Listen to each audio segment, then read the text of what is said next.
Okay. Shall we start? Yeah, if you think this is all we have.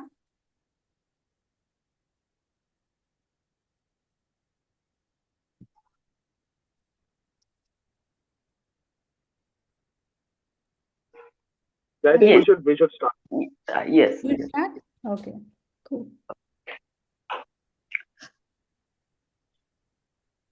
Welcome you all to the special talk on cultural diplomacy on the occasion of our ATI's 4th anniversary.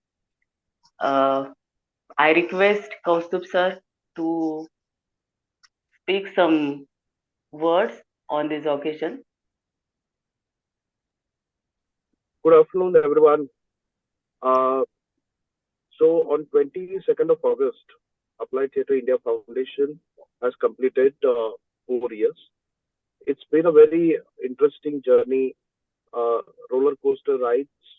We started in a COVID time, and it was not at all easy for us.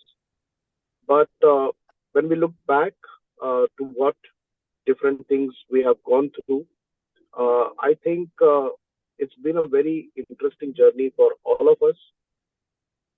Applied Theatre India Foundation is categorically focusing on providing education and creating awareness in the area of applied theatre, especially in India. Apart from the educational courses that we run, we have all streamlined our diploma program in applied theatre, and we have been successfully running our outreach program department, where we collaborate with different social educational organizations to incorporate applied theatre in their particular work. Having said that, we also focus and we think about different issues, different subjects, which we can bring in front of people, especially those who are interested in the area of art, culture, and applied theatre. And today we got the opportunity to have Juee Devgaonkar, who is also on the board of Applied Theatre India Foundation, to talk on cultural diplomacy in 21st century. So for all these years, we have been doing different things, and my sincere thanks to all our faculty members, our supporters, those who are guiding us without, with unconditional support, our students basically, and our well-wishers for all they have incorporated, contributed for the development of the foundation. I'll hand it over to Vaishali. Please introduce our guest, and please also introduce the one who's going to conduct the session today. Thank you very much. Yes. Thank you, Kaustubh. So we are thrilled to introduce our esteemed guest speaker for our anniversary talk. It is pleased to welcome Juee Devgaonkar. Juee is a multifaceted and innovative leader in the cultural and creative sector with over 15 years of experience in arts management. She holds a master's degree in Bharatanatyam from Pune University, master's degree in cultural policy and management from City University London, and currently pursuing masters in international relations and cultural diplomacy, Academy of Cultural Diplomacy, Berlin University. Very happy that such a master is with us today. She will share their valuable insights with us. I also welcome Vaishnavi Joshi for hosting this talk. Vaishnavi is also a theatre person. She holds master's degree in Natya Shastra from Pune University, master's in cultural policy and management. Her thesis is focused on corporate sponsorship in arts management. Now she is a program in outreach manager for Anhat Foundation, Delhi.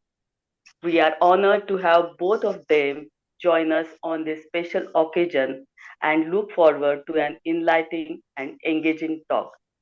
Over to you, Vaishnavi. Let's talk. Thanks a lot, Vaishali. Thank you for introducing me and Juee as well.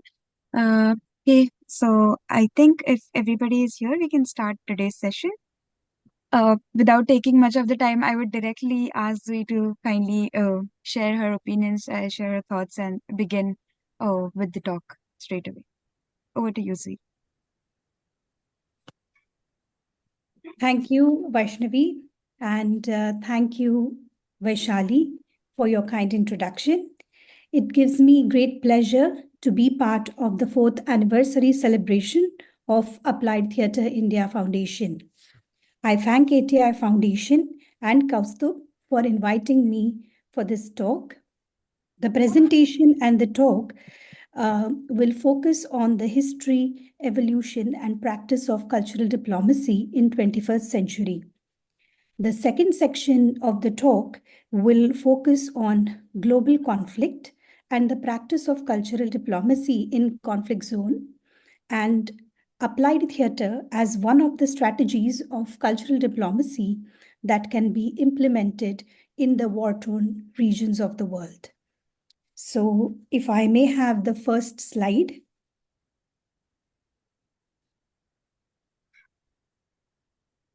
The slide is visible to everybody?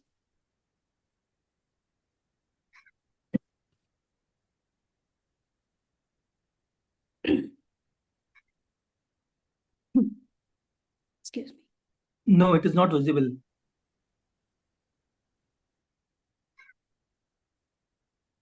Yes, now. Yes, it is now. Okay, if you can just make the slide bigger, please. Yeah. Sorry, the second slide. Yeah, so I would like to start the talk by sharing two definitions, and I would also read the definitions for you all. The first definition is by an American political scientist. He says that cultural diplomacy is the exchange of ideas, information, art, language, and other aspects of culture among nations and people in order to foster mutual understanding. And the second slide, please. The second definition is by an applied cultural diplomacy academy where I'm currently studying. So they have come up with this definition, which says that cultural diplomacy. Sorry.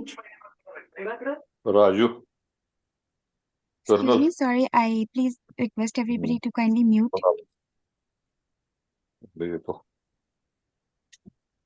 Shall I continue? Yes, please. Sorry about that. Okay, so the second definition says that cultural diplomacy may be best be described as a course of actions which are based on and utilize the exchange of ideas, values, traditions, and other aspects of culture or identity, whether to strengthen relationships, enhance socio-cultural cooperation, promote national interest, and beyond. Cultural diplomacy can be practiced by either the public sector, private sector, or civil society. The third slide, please. Next.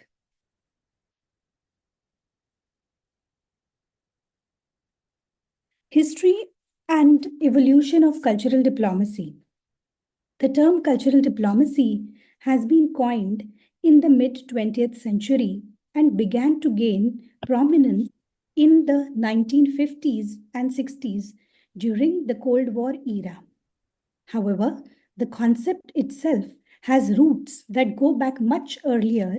Even before the term was formally used, cultural diplomacy was practiced by nations as a way to influence foreign publics, strengthen alliances, and promote national values through the exchange of culture, arts, education, ideas. Cultural diplomacy in ancient times, involved the exchange of ideas, art, religion, and customs between different civilizations to foster mutual understanding, peace, and cooperation. This practice was often intertwined with trade, marriage alliances, religious missions, and intellectual exchanges. I would like to share a few examples from the ancient times. Through the Silk Route, not only goods like silk, spices, and precious metals were exchanged, but also ideas, art, literature, religions such as Buddhism, Islam, and Christianity, and as well as technology.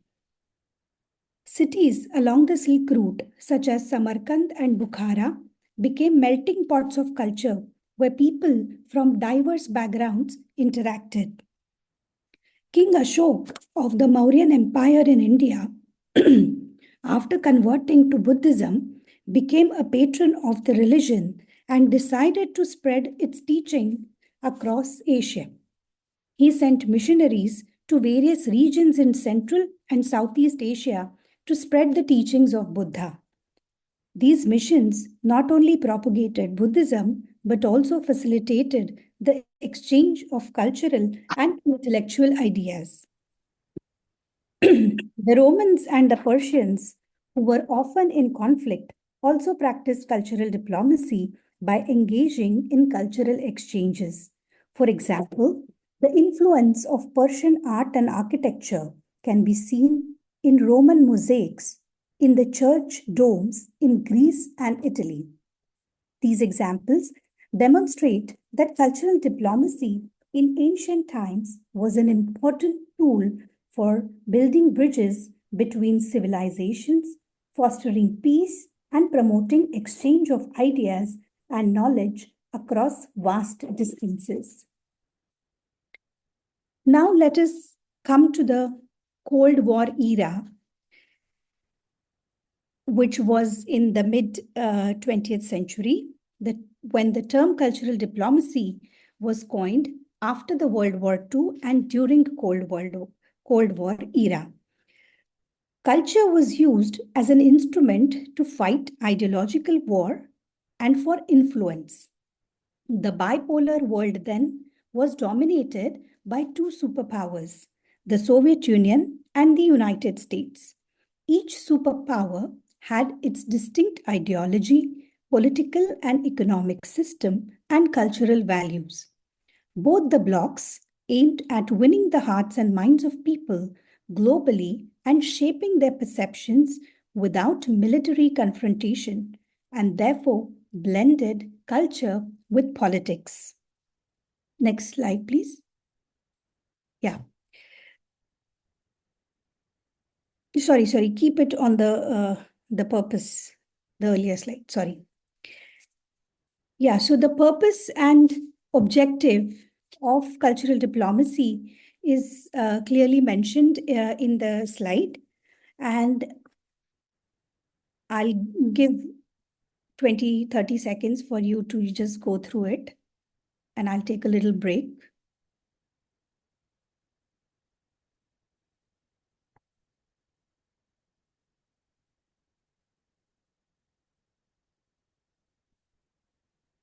Yeah. Now coming to the tools and methods which were deployed by both the blocs. Exhibitions, next slide please, exhibition and exchanges. Both superpowers organized cultural exhibitions and exchanges. For instance, the US sent jazz musicians, artists, and intellectuals abroad to showcase American culture, while the Soviet promoted its achievement in arts, science, and sports. Media and propaganda. Radio stations like the US-funded Voice of America, Radio Free Europe, promoted Western ideals to the Eastern Bloc, while the Soviet Union used Radio Moscow to disseminate their perspective globally. Education and academic exchanges. Scholarships were used to influence foreign students. Programs like Fulbright Program and the Soviet Union's support for education in communist-aligned countries were instrumental in this regard. Cultural diplomacy in the Third World, both superpowers sought to gain influence in newly independent nations by sponsoring cultural and educational programs, providing aid and supporting local movements aligned with the ideological leanings. Now, there is also a criticism of this, of the cultural diplomacy actions. So the criticism says that this was more of a propaganda than a genuine cultural exchange. So cultural diplomacy often blurred the line between genuine cultural exchange and propaganda, leading to skepticism about the authenticity of the efforts. Ethical considerations, both the sides faced criticism for using culture as a tool for ideological manipulation rather than promoting genuine understanding and peace. Cultural diplomacy actions during the Cold War left an enduring mark on global culture, politics, and international relations that still can be observed today. The US effectively promoted the ideals of democracy, freedom, and capitalism, which were appealing to many around the world, especially in contrast to the repressive nature of Soviet communism. Apart from the diplomatic initiatives, the US won the Cold War, and the American culture, including music, movies, consumer products, played a significant role in this victory. The reason I wanted to share about cultural diplomacy of the Cold War is to demonstrate how culture was instrumentalized and manipulated. As arts and cultural practitioners, we all are aware of the power of art and culture and the impact it can generate, which can last for many generations. And therefore, this little introduction of cultural diplomacy during the Cold War times. Cultural diplomacy as a soft power asset. The term soft power was coined by Joseph Nye in 1990. He used the term to describe the ability of a country to use attraction and persuasion in the pursuit of foreign policy objectives, as opposed to force or financial payments. In the view of Nye, the proof of power lies not only in the resources, but in the ability to change the behavior of the states and its people. Soft power is also called as co-optive power, which can also be described as the ability to create certain preferences in the minds of others and make power seem legitimate in the eyes of others. This form of power will encounter less resistance, and if it is attractive enough, others will follow. The use of cultural diplomacy strategies and tools help in building soft power, of which the ultimate goal is to influence, attract, and persuade other nations and their public. I hope it is clear that cultural diplomacy is one of the many strategies that will enhance soft power of any nation. Some of the other strategies that enhance the soft power of a nation are presented on the slide. The formal diplomatic initiatives executed by the embassies and missions abroad. For example, our Indian missions are continuously, promoting Indian culture through their cultural centers. Public diplomacy. If you see the public diplomacy efforts, there is a very interesting YouTube channel by MEA, which is called the Indian Public Diplomacy. So you can also see how India is being portrayed through the digital medium. International media, state-run media agencies, and private agencies like the First Post also create a certain perception about the country abroad. Economic influence where foreign aid is provided. Every year, India gives millions of dollars worth aid. It could be as a humanitarian aid, or it could be in the form of scholarships, which ICCR provides to foreign students. Vaccine diplomacy. we all are aware of it. Sports diplomacy, culinary diplomacy, tourism and nation branding campaigns like Incredible India, diaspora engagement. There are various community groups that exist outside India which bring together Indian people and promote Indian culture. In Indian context, ICCR is one of the major state-run organization which is responsible for engaging cultural diplomacy in foreign countries. So moving on to the cultural diplomacy strategies, due to lack of time, I haven't mentioned all the strategies, just covering a few which are more important. Cultural diplomacy in the 21st century. The 21st century multipolar global landscape is marked by interdependency, advancement in technology, shifting power dynamics, complex alliances, and diverse ideologies. As nations navigate to advance their national interests, they face high competition for attention, resources, tourists, education, and influence. To stay ahead in this global competition, nations are investing substantially in building their soft power using cultural diplomacy. The positive outcome of cultural diplomacy actions result in enhanced soft power and goodwill. Now let us see how can cultural diplomacy initiatives or strategies contribute to enhancing the soft power.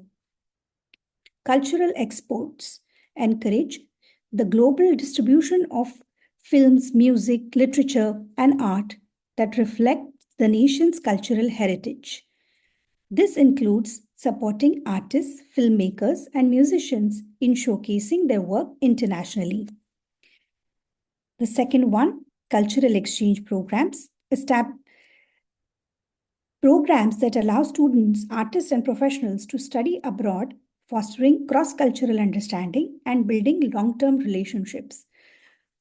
ICCR every year gives many cultural scholarships for foreign students to come and learn Indian classical music, dance, theater.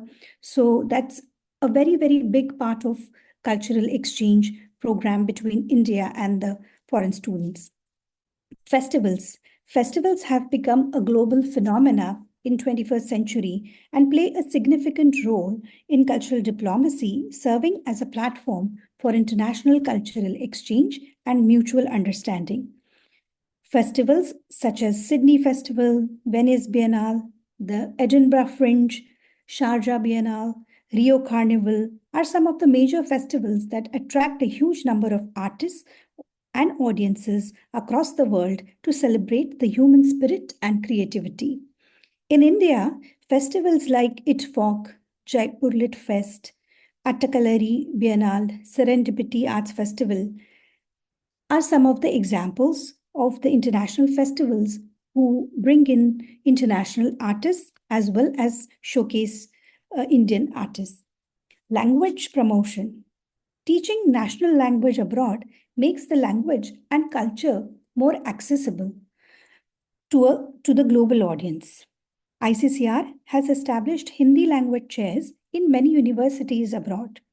And I'm sure you all are aware of Alliance Française, Goethe Institute, Instituto Cervantes, all these foreign missions or the foreign cultural institutions, they teach their national language in India. Cultural centers.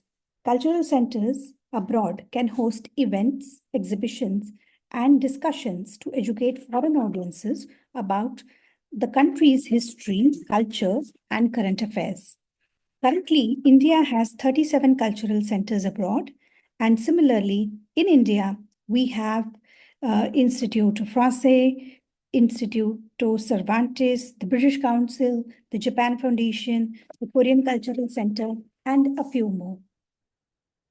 By strategically working in these areas, as a nation can significantly increase its soft power to create positive image build global relationships, and enhance the influence of a nation on international stage. The 21st century cultural diplomacy goes beyond state-driven policy processes.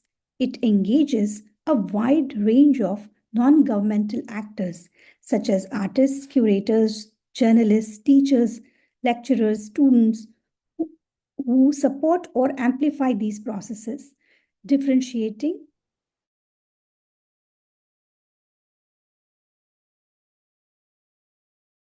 so as visual artists, we all are practitioners of cultural diplomacy, and we can play a major role in building India's soft power. And lastly, it is important to note that cultural diplomacy in 21st century is a two-way communication. To illustrate this, I will read out few lines from one of UNESCO's report. Genuine cultural diplomacy is now a two-way communication process, entailing not only projecting a country's image and value to the other countries and people, but also endeavoring to understand the culture, values, and images of other countries and people. As such, culture can open up pathways for more complex political diplomacy, as it is a way of kickstarting a dialogue. So this was the first section of my talk that focused on the cultural diplomacy aspect. Now I would like to move on to the second section, where I want to talk about global conflicts and practice of cultural diplomacy in conflict zone. Are we okay? Are we ready to go ahead? Vaishnavi? I can't hear you. Sure, definitely we can proceed. Okay. Also, just before you begin, if anybody has any questions, please feel free to drop it in the chat box, Yeah. and we'll be able to take the questions then. Thank you. Super. Global conflicts and practice of cultural diplomacy in conflict zone. Throughout the history of mankind, conflicts around the world have been persistent, and the 21st century global landscape seems no different but more complex. These conflicts are driven by issues of identity and culture as much as by competition over resources or social and economic grievances.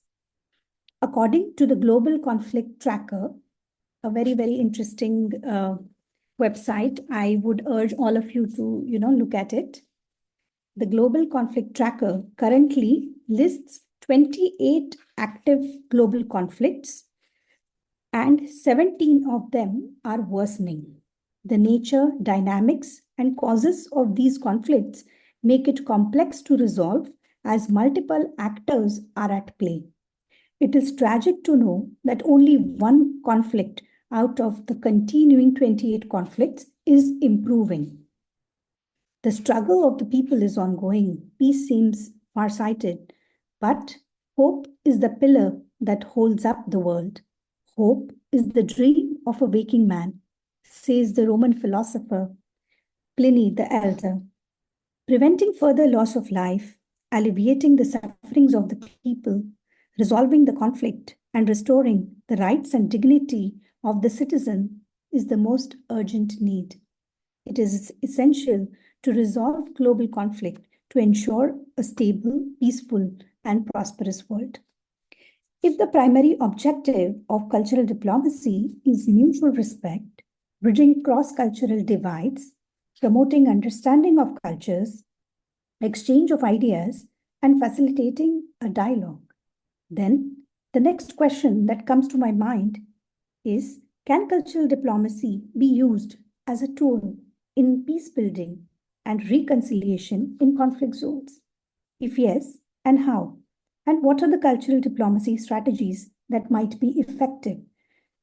Are there any successful cases? Can this be done as a future trend in cultural diplomacy practice or applied cultural diplomacy? And whose job it is? So let us, answer these questions as I see it. In my opinion, cultural diplomacy cannot be practiced during the conflict but it can be practiced in post-conflict reconciliation initiatives targeted towards refugees, asylum seekers, and displaced people who are affected by war. The work of the private sector, civil society organizations, and individuals have more flexibility and can play a critical role in building sustainability in cultural diplomacy efforts, which are more effective and successful. And with the ongoing conflicts around the world, we may need to engage in cultural diplomacy initiatives more rigorously than ever before. And I believe that the civil society organizations, arts organizations engaged in applied theater, drama therapy, music, sports have an important role in restoring social and cultural life of the people affected by the war. In this case, theater can act as a powerful medium to address the issues of violence, oppression, and trauma.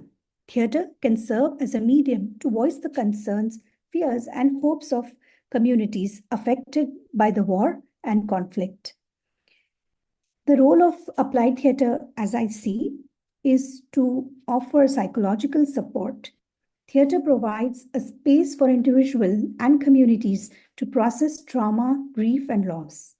It can also help preserve cultural identity, which is often under threat in conflict zone. Theater can be a tool for raising awareness about the realities of conflict, both for local audiences and international community. It often highlights human rights abuses, displacement, and the humanitarian crisis that might not be visible to outsiders. Performances can serve as a form of advocacy, bringing attention to the plight of marginalized or oppressed groups and calling for social or political change. Theater can be used to amplify voices that are otherwise silenced. Theater can bring together different segments of society, fostering dialogue, understanding between conflicting groups. It can be a tool for reconciliation, peace building by encouraging empathy and cooperation. Participating in theater can empower individuals and communities by giving them a voice and a platform to share their stories. It can also build skills and confidence, particularly in young people. Let us see at some of the examples where theater is being practiced in conflict zone. Theater of the oppressed. I'm sure as practitioners of applied theater, you all are aware about it. Developed by Augusto Boal, this form of theater has been adapted in various conflict zones to engage communities in dialogue and problem solving through performance. The Freedom Theater in Palestine, this was before the Jenin camp was bombed. Located in the Jenin refugee camp, this theater company uses art to resist occupation and oppression, providing a space for cultural resistance. And the last project, not the last, the Syria Trojan Women, a project that brought together Syrian refugee women to perform adaptations of ancient Greek tragedies, reflecting their own experiences of war and displacement. And the last example is a festival which takes place in Turkey, along the Turkey-Syria border. It's called the Flying Carpet Festival. I again urge you all, as practitioners of theater, to go through their website, look at how they work, because it's really, really interesting and it's very challenging to work in the conflict zone and with the refugees and many other, players who are, creating chaos. So in conclusion, I would like to state that applied theater as a cultural diplomacy strategy has immense potential and it's time to unlock it. Thank you.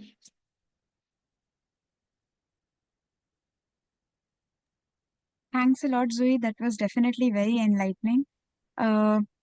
we are open for questions in case anybody has any. Okay, so we have a question. Zoe, if we can get ahead start with the questions. Mm-hmm. Okay, perfect. So there's a question about, does the applied theatre professional unite on the plane of humanity and service despite of the difference in nation and culture? Do you think that is a possibility? Of course. Actually, I'm going to be part of the Flying Carpet festival that is happening in Turkey this month. And I'm going there as an observer and researcher. And we have like artists, theater practitioners, circus practitioners coming from different parts of the world. So it's not, I mean, it's just you have to be sensitive. You have to have the cultural background, the background of the conflict. You have to know your audience. I mean, there is a lot of research that you have to do at your end, but it's not impossible. I mean, it's very much possible to be part of these initiatives, cultural diplomacy, or arts initiatives that are happening in the conflict zones. Thanks a lot. Do we have any other questions or any comment that anybody wants to share a short experience or an idea?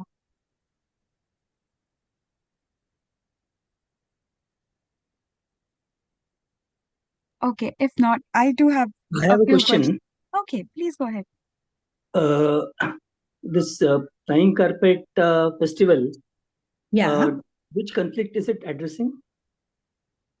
It's addressing the Syrian conflict. Basically, the festival is targeted towards the Syrian refugees, not only Syrian actually, because even the Afghan, Kurds, and Syrian refugees live along the Turkey-Syria border, which is the south east border of Turkey, and it's basically targeted towards refugee children living in that area.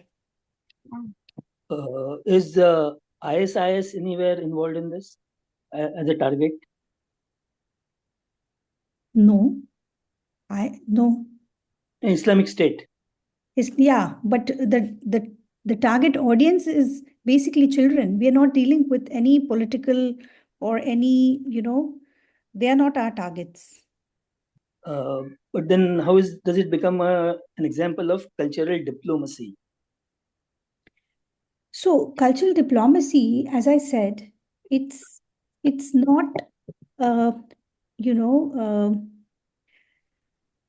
targeted only towards the governments. It's also targeted towards the people. Okay.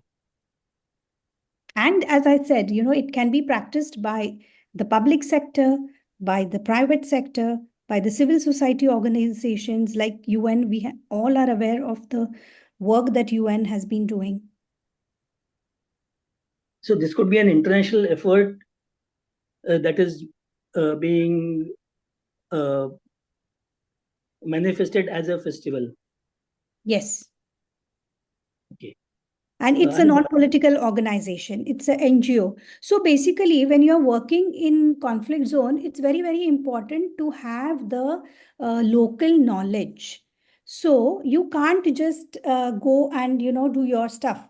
So you have to have local organization, because that makes it easy for you to have access. And that also the local organizations have deeper insights into the people, the cultural, values and the laws and everything.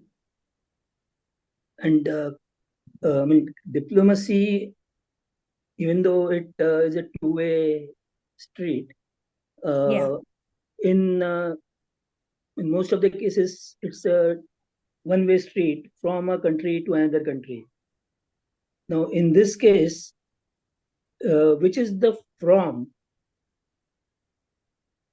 Actually, the definition and the practice of cultural diplomacy is also evolving. It's changing. It's not only limited to the practice by a particular government. So it's a overall, I don't know how to say this, but it's not only practiced by the government.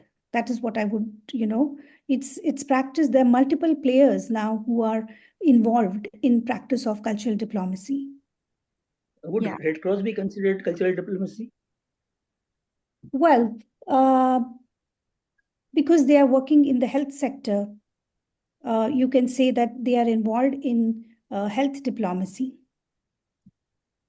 I But think they there do would promote be, culture, right? Sorry? yeah. They are, see, international organizations are also, considered as, diplomatic missions. Okay. Thank you. Yeah. Thank you. Also, if you'd like to like communicate and have more conversations about cultural diplomacy, we would be happy to take up a follow talk as well. So please drop your emails in the chat box, and as ATI Foundation, we'll see what we can do more and how we can get everybody together for this talk as well. Thank you so much. So we have another question about, is the Syrian Trojan women dedicated towards women issues and empowerment only, or is it also looking at any other communities? No, I think it is mainly looking at the issues of the women. I can, share the details of the project. So maybe you can share it further. Perfectly, sure. Yeah. And yeah, so now I have a couple of questions as well. Yes, So please. yeah, hi Viraj, Would do you you want to mind go ahead if with I any ask a question? question? Yes. First of all, thank you so much for such a good session. I had two questions, sub questions. My first question was, is there any limit to the ambit of the capacity of the cultural power or the cultural diplomacy uh, in the aim of pushing our diplomatic or our national power when it comes to soft power at the global level, or is there any limit, or we can punch even above our practical limits of our culture? And my second question is, like in many a times I have seen that culture in films, particularly American films, like in the 70s 80s we see Rambo going to the Soviet Union and killing Soviet soldiers.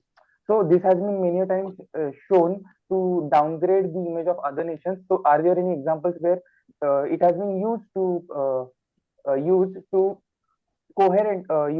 coexist and used to replicate something like peace, harmony, and where other nations are not downgraded and to just as to uh, put our image up? Yeah. So if we go back, thank you for your question. If we go back to what we just heard, so during the Cold War, it was the purpose to like really downgrade the others. Because they wanted to show their superiority. They wanted to project how great is our ideology. So that is why the cultural diplomacy examples from the Cold War era are not the best examples, because they never taught us to coexist. This is post-war, and this is now that we are learning to coexist. And your first question, which I understand as what are the limitations?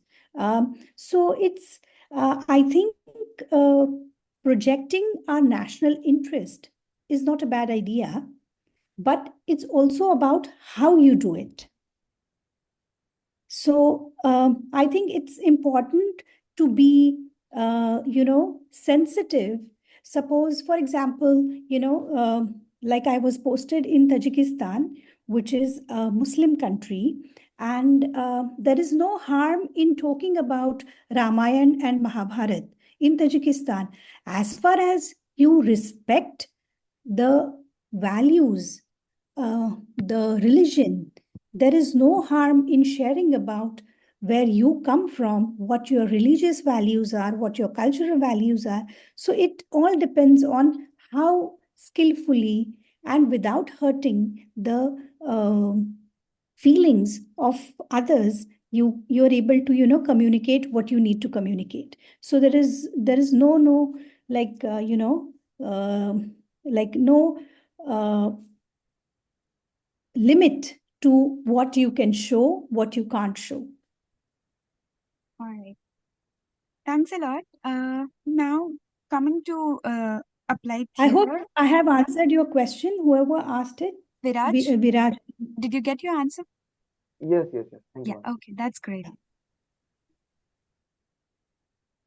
Yes, Now, Vaishnavi. so I want to ask about do you think the participatory nature of applied theater will affect the area of conflict? Because we are as applied theater, we do have a lot of communication, we do have a lot of people participating in the activities. So do you think that makes a lot of difference in the diplomacy idea, or is it neutral generally? I didn't really get your question. Sure, I just repeat it. So, do you think the participatory nature of applied theater affects the area of conflict in case of cultural diplomacy? While we use applied theater as a strategy, It shouldn't. it shouldn't, right? Okay. Okay. And we would definitely like to know more about. You talked a lot in your talk about how the non-governmental individual, not just government, but all the other agencies, individuals are also promoting cultural diplomacy and are participants of cultural diplomacy. So, can you tell us a lot more about it? We would like to hear about I that. see, for example, in India, when I was the general manager of a dance organization called Gati Dance Forum, we used to organize a contemporary dance festival, which was called Ignite Festival of Contemporary Dance. We used to organize it in New Delhi. And as part of that international festival, there were individual artists who were associated with the festival. There were, in the 2015 edition, which I was part of, we had around 8 to 9 different foreign missions who were associated with the festival in some or the other way. Some of them supported by sending a troop from their country. Some of them, contributed to the overall festival expense. Some of them contributed towards organizing workshops and conference. So there were many different ways where these foreign missions got involved. Now, there were a lot of private sector involvement also, like Times Group. They were our major media partner. So, Times of India being a private organization, then we had, I think we also had Raza Foundation supporting us in some or the other way. So there were also a lot of Indian NGOs, individual artists, and patrons who were, involved in supporting this festival because they believed in the cause and they believed in the promotion and development of contemporary dance in India. Right. Right.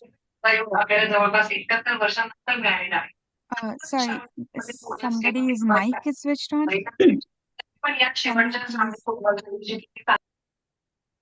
Thank you. Definitely. Do we have any other questions?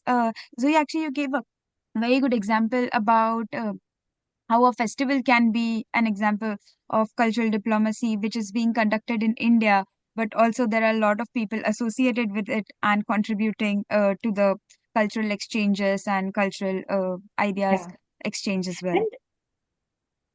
Yes, and I think, I don't really understand why people hesitate to, approach the international organizations. See, in India, we have the embassies, the cultural centers of so many different countries.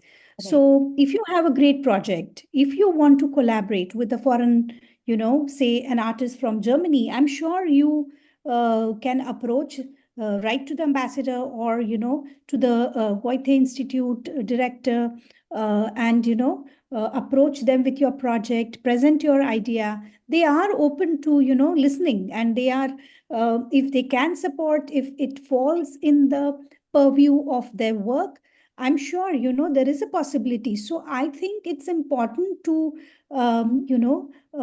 approach the foreign missions and cultural centers to enhance this cross-cultural collaborations. Right, right, definitely. I think And it's one should not important. hesitate.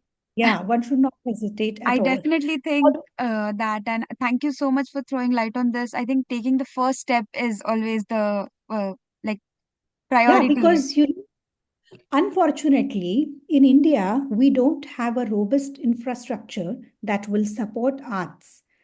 So what are our, sources of income? If you want to put up a festival, if you want, to bring in an artist who has, who has great work that will, showcase the, uh, say, vision or mission of your festival, and then, how are you going to bring the person, the artist? So it's always nice to approach the embassy of that particular, country, and try to see different ways. Maybe they might not sponsor entirely, but they might sponsor the flight tickets. So, they might take up the responsibility of hospitality. You never know. So I think it's all about, knocking the doors. Definitely, The more definitely. doors you knock, there is more possibility of, getting a response. But if you only knock 4 doors, you're not going to get what you want. I'm sure. I'm sure that's also a very wide canvas that we need to explore in order to get what Yeah. we want. Yes, and also there are a lot of, international funds which are given by the UN, UNESCO. It's you can, access all this information online, do some research, and just go for it, apply for it. Definitely, definitely. I think all of us are going to make use of the information that you have shared, and definitely we would be happy to see how we can contribute to the soft power as a tool for cultural diplomacy as well. If Yeah. we don't have any other questions, I can hand it over to Vaishali Thai. Do we have I any have other some questions? questions. I Yeah. have some questions. Uh, One is, uh, are there any success stories that you can share of cultural diplomacy? Second is, what are the threats to cultural diplomacy as a concept and threats to particular events uh, which are organized under cultural diplomacy? And the third is the perception of cultural diplomacy in the public. It probably is not as positive as it could be. There are probably insinuations of hidden agendas and so on. Could you shed some light on these three questions? Yeah. So success stories you want to know from Indian side or abroad? Anywhere. I think Indian Okay. would don't be know. very interesting. Yeah. Okay, because there are not many, but yeah. Maybe a few. We have few. Yeah, yeah. Actually, we have quite a few. It's not that. So I think the jazz festival, which ICCR organizes every year in Nehru Park in Delhi, I think it's also one of the success stories practiced by a government agency uh, in India. Okay, Suraj Kund Mela. I don't know if you all are aware about it. Suraj Kund Mela draws like at least 10 lakh people, perhaps. I'm not sure about the numbers, but like huge number of crowd, which is a mela of handicrafts, and handicrafts from all the different parts of the world are showcased there. So government of India, even the foreign governments are sponsoring artisans, potters, sculptors, and so many different kinds of, artists to come to India and participate in this Mela, which is a very, very successful event. And it is attended by, not only Indians, but there are a lot of, foreigners who also participate in this Mela. And also because it falls in the month of February, it's one of the best seasons to visit India. So, you are able to attract a lot of tourists also to this Mela. So, this is one of the success stories. A small NGO, for example, like Khoj International Artists Association, which is a Delhi-based non-profit organization, has been working in the field of visual art and contemporary art. So Khoj has been also receiving a lot of international artists. They have been receiving funds from, foreign missions, and they have been very, very successful in organizing cultural exchange. So now threat. So recently, our Indian Cultural Center in Dhaka was attacked. So of course, there is threat. But what do we do about it? The threat is going to be there, and that should not stop us from making an effort. So the Cultural Center, the Indira Gandhi Cultural Center, which was in Dhaka, was completely, burned down and destroyed during the recent protests. So there are threats, but, the threats should not stop us from doing what we want to do. And the third question that you asked about perception of CD in the eyes of public. I think we need to do more. We need to discuss these issues. We need to, come together as a community and, have different strategies of how we can, work together. And so I think the key here is to basically come together as artists and arts organizations and see how we can support each other rather than constantly be, in competition. Yeah, thank you so much, Zoe. I'm very sure that this has answered all the questions that we are. I think it is just the beginning that we have started thinking about cultural diplomacy, and there are a lot of questions that are going to come after this. So, in case we Yeah, have, I'm happy to, share my email. If you have any questions, I'm just going to write my email in the, I hope it is okay. yeah, that's completely fine. So I'm sharing my email address, and I'm happy to, discuss anything, share any information, share further good practices of cultural diplomacy. Yeah, and I think I want to share this. In my opinion, Germans, the Goethe Institute is doing cultural diplomacy at its best in India and everywhere in the world. So do have a look at how they do, what they do, how they work with Indian artists.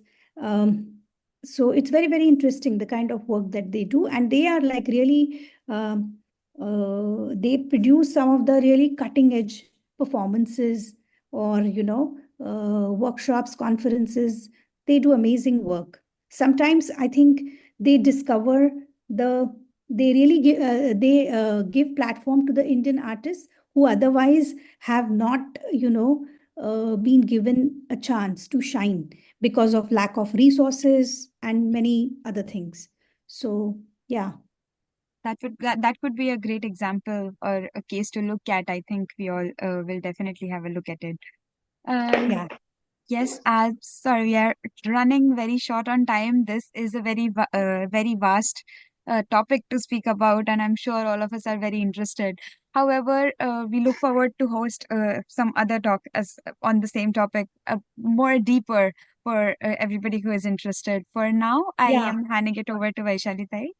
Thank you for your time, Zoe. Thank you for My like pleasure. enlightening us with your experience and knowledge. Thank you. Over My to you, pleasure. Vaishali Tai. Yes, thank you, Vaishnavi. As you told that it is very complicated topic. When I heard about the on our fourth anniversary, we are going to take a session of Juee Devgaonkar on the topic of cultural diplomacy. I googled it and I said, "Oh, it's very complicated, huh?"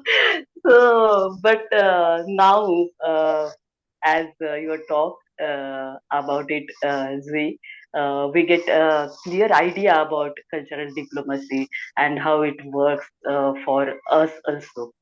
So, thank you so much for your sharing your knowledge, your experiences with us. It's a lot. Doing to us. Thank you so much, Zoe, and thank you, Vaishnavi, for conducting this session very well. So kudos to you guys, and Thank you thank you so our much. participants Thank you. My for great being pleasure. here. Yes, thank you, participants. If you have any question about cultural diplomacy, you can mail us, uh, ping us on WhatsApp. Zoe is also there for us, and देखेंगे आगे क्या होता है. कुछ ना कुछ तो हम एक बार अरेंज कर लेंगे. So thank you, Sure, this is just the Julia again. beginning. Yes, this is just the beginning. Also, we would definitely like to have a picture with everybody. So if you can, those who can switch their cameras on, I'd be happy to take a picture. Yes, please.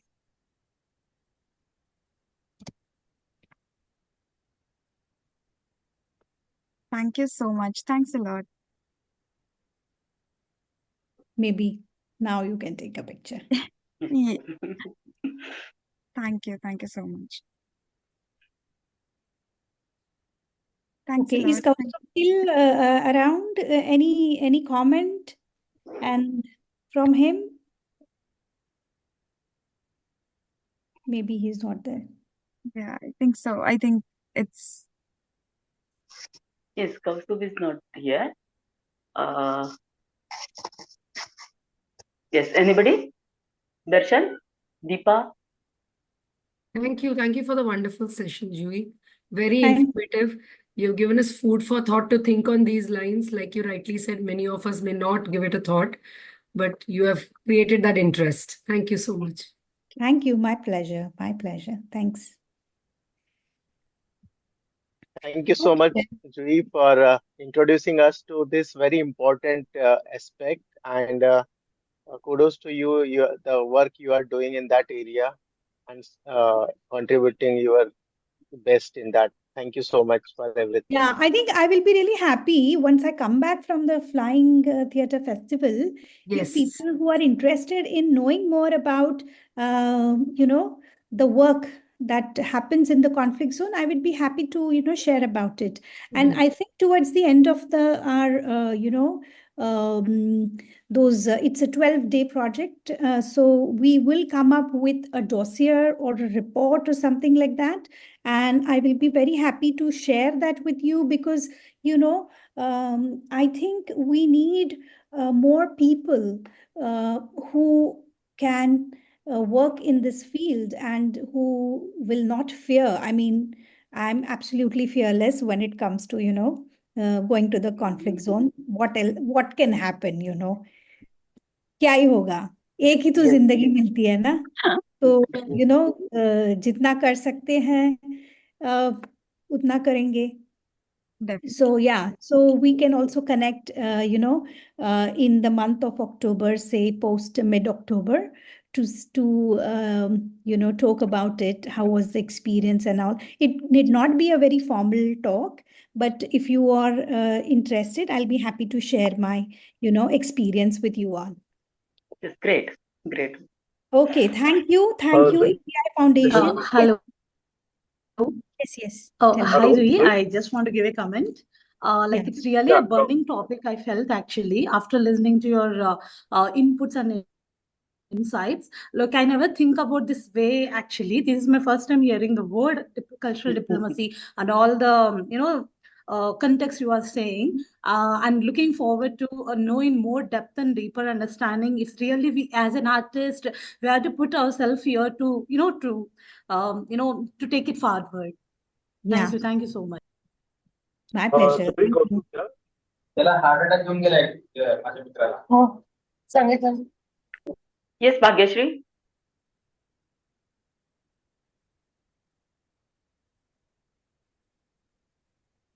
I think who was there online? Okay. Kaustubh is Can here. can you hear me? Okay. Kaustubh here. Yes, Kaustubh. Yeah, so I'm actually driving and I've been listening to the entire session.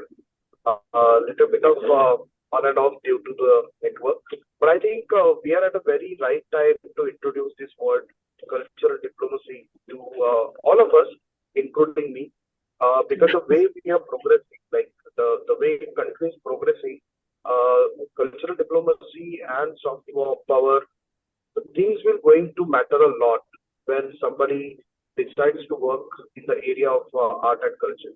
Doesn't matter any area. It may be a visual art, performing art. Of But we're course. looking at particular aspect as one of the career points is also very important, Yes. right? Because you cannot, or it is very difficult to be only artist and sustain as an artist. So you also need to explore different facets of it, and I believe cultural diplomacy is one of them. So for Juee, this is just a beginning. So definitely when you're coming back, we'll plan something in October. And not only that, but we'll also look at the possibilities in what way we can, provide more and more knowledge to students in India through Applied Theatre Foundation. But thank you very much for Good. today's time. Thank you. Thank you. Thank you. Thank you, Kaustubh. Yes. Thank you all for your valuable time. See you again very soon. Thank you, Yeah. Juee. Thank you, So if you Thank you, have Juee. any feedback, because also this was like my first time talking about cultural diplomacy. If you have any suggestions, any comments, how you felt about it, what was okay, what was not okay, because not everything is okay. There can be things which, so please feel free to write, to share. And thank you very much for patiently listening to me. Thank you. And once again, thank you for inviting me. It was great pleasure for me. Thank you, Juee. Okay. Okay. Thank you, Bye-bye. Juee. Thank you, Vaishnavi. Okay then. Bye-bye.